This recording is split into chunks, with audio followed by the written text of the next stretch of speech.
నమస్కారం. నమస్కారం గారు. నమస్కారం మీకు అలాగే ప్యానెల్లో పాల్గొంటున్నటువంటి పెద్దలు ప్రసాద్ గారు, తిలక్ గారికి అందరికీ కూడా నమస్కారం. ఈరోజు జగన్మోహన్ రెడ్డి గారు భారతదేశంలో రాజకీయ వ్యవస్థలో భారతదేశ రాజకీయాల్లో యువకుడిగా వచ్చి 51% ఓట్లు 151 సీట్లు గెలవటమే కాకుండా సాధారణంగా ప్రతిపక్షాలు ఎన్ని రకాల ఆరోపణలు చేసినా ఆయన ఎంచుకున్న లక్ష్యం పేదవాడి జీవితాన్ని మార్చాలని, ఆయన చేస్తున్న చికిత్స పేదరికానికని, అసలు రోగం అంటే పేదరికమే అని ఆయన సుదీర్ఘ పాదయాత్రలో తెలుసుకున్నటువంటి వాస్తవాన్ని, నేను ఈ తరాన్ని కాదు వచ్చే తరాన్ని ఎలా పెంచాలి అనేటువంటి తపన ఆలోచన. జగన్మోహన్ రెడ్డి గారు మార్కు అని ఒక మాట మీరు అన్నారు, ఖచ్చితంగా అది మార్కే, ఖచ్చితంగా అది మార్కే.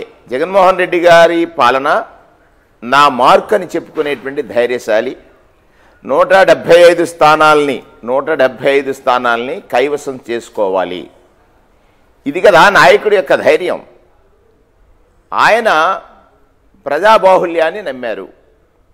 నేరుగా ప్రజల అవసరాలు తీర్చడానికి ప్రభుత్వాలు చేసిన ప్రయత్నాల్లో అనేకమైనటువంటి అవరోధాలు, అవినీతి, ఆశ్రిత పక్షపాతం, వంచన, దోపిడీ, దగ, ఇటువంటి పాలకులు గత పాలకులు.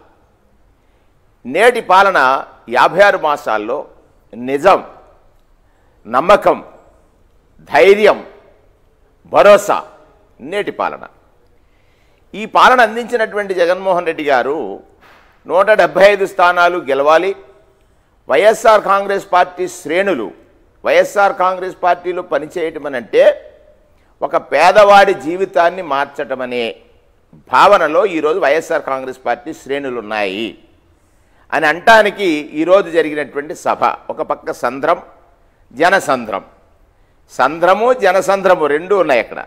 ఈ జనసంద్రంలో ఉన్నటువంటి జోష్ ఏదైతే ఉందో, వారు నగారా మోగించినా, శంఖారావం చేసినా, ఇవన్నీ గొంతులు కలిసి చేసినటువంటి శంఖారావం. లక్షలాదిగా వైఎస్ఆర్ కాంగ్రెస్ పార్టీ కేడర్ కలిసి వచ్చింది. ఎక్కడికి? మా నాయకుడు మోగించేటువంటి నగారాన్ని, శంఖారావాన్ని వినటానికి. ఏదైతే కుట్రలు, కుతంత్రాలు, మోసం, వంచన, అబద్ధం, అన్నిటికంటే ప్రధానమైనటువంటిది వచ్చే ఎన్నిక అబద్ధానికి, నిజానికి. గతంలో చంద్రబాబు నాయుడు ఒక అబద్ధానికి ఒక రూపం, చంద్రబాబు నాయుడు అబద్ధానికి ఒక రూపం. అది 6 తలలుగా విస్తరించింది. మనం 4 తలల పాములనే చూసాం, కానీ ఇది 6 తలల పాము. ఒకటి పత్రికేయ రంగంలో ఈనాడు, ఆంధ్రజ్యోతి, TV5, పవన్ కళ్యాణ్, ఆయన పక్కనొచ్చి లోకేష్.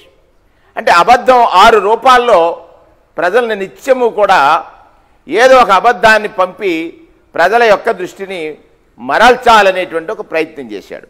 కానీ నిజం ముందు ఆటలు సాగవు కొమ్మినేని గారు, నిజం ముందు ఆటలు సాగవని నిరూపితమైంది.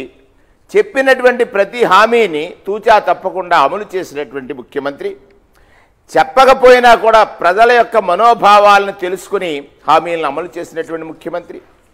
ప్రధానంగా పేదవాడు అత్యంత పేదవాడిగా మారిపోయేటువంటి రోజు ఆరోగ్య సమస్య. చూడండి, 25 లక్షల రూపాయలు విలువైనటువంటి ఆరోగ్యశ్రీ కార్డు పేదవాడింట్లో డిపాజిట్ మాదిరిగా ఇచ్చినటువంటి నాయకుడిని ఏమననాలి? జబ్బు చేసినప్పుడు డబ్బు అప్పిచ్చివాడే దేవుడైతే జబ్బుకు డబ్బు అక్కర్లేదనుకున్నటువంటి డబ్బు అవసరం లేదు. ఇవాళ 3553 ప్రొసీజర్స్ని ఆరోగ్యశ్రీలోకి తీసుకొస్తే రోజు ఈనాడు పత్రికలో రాస్తారు ఆరోగ్యశ్రీ బకాయిలు ఉన్నాయని. ఆరోగ్యశ్రీని వ్యతిరేకించినటువంటి వాడు ఆ రోజు ఎవరు? చంద్రబాబు నాయుడు. ఈరోజు ఆరోగ్యశ్రీ రావడం వల్ల నిరుపేదలు, పేదలు, ఎవరైతే కూలినాలి చేసుకునేవారు ఎంత ధైర్యంగా బ్రతుకుతున్నారు. ఈ తరం గురించి కాదు, వచ్చే తరం.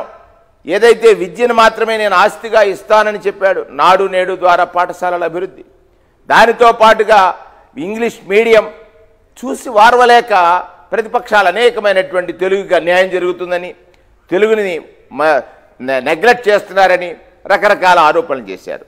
ఒకటి, చంద్రబాబు నాయుడు వాస్తవానికి ఆయన ఓటమిని ఆయన ఒప్పుకుని నేను నెక్కలేనని పవన్ కళ్యాణ్ని జత వేసుకున్నాడు. పవన్ కళ్యాణ్ ఏం మాట్లాడతారో ఆయనకే పాలుపోనటువంటి పరిస్థితి ఉంది. నిన్న మనం గమనించాం, 2 స్థానాలు పొత్తు ధర్మాన్ని పాటించకుండా వారు ప్రకటించారట చంద్రబాబు నాయుడు గారు. ఈయన కూడా 2 ప్రకటిస్తారట. రేపు చంద్రబాబు నాయుడు 150 ప్రకటిస్తాడు, ఈయన 150 ప్రకటిస్తాడా? అది ఆలోచించినట్లయితే వీళ్ళ పొత్తు ధర్మం కాదు, వీళ్ళ యుక్తి ధర్మం, వాళ్ళ వృత్తి ధర్మం, అబద్ధాలు ఆడేటువంటి వాళ్ళ యొక్క వృత్తి ధర్మంగా మారిపోయింది అనేటువంటిది ఒక వాస్తవ విషయం.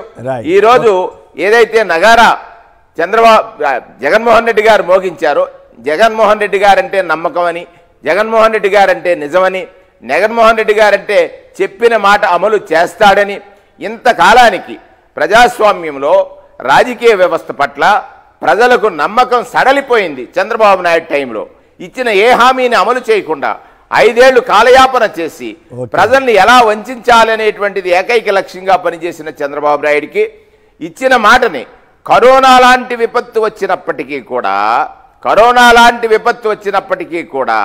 ప్రజల యొక్క రక్షణే నా లక్ష్యమని ప్రజలకిచ్చినటువంటి ప్రతి హామీని అమలు చేశారు. దళారీ వ్యవస్థ లేదు, దోపిడీ వ్యవస్థ లేదు, ఆశ్రిత పక్షపాతం లేదు, పేదరికమే లక్ష్యం.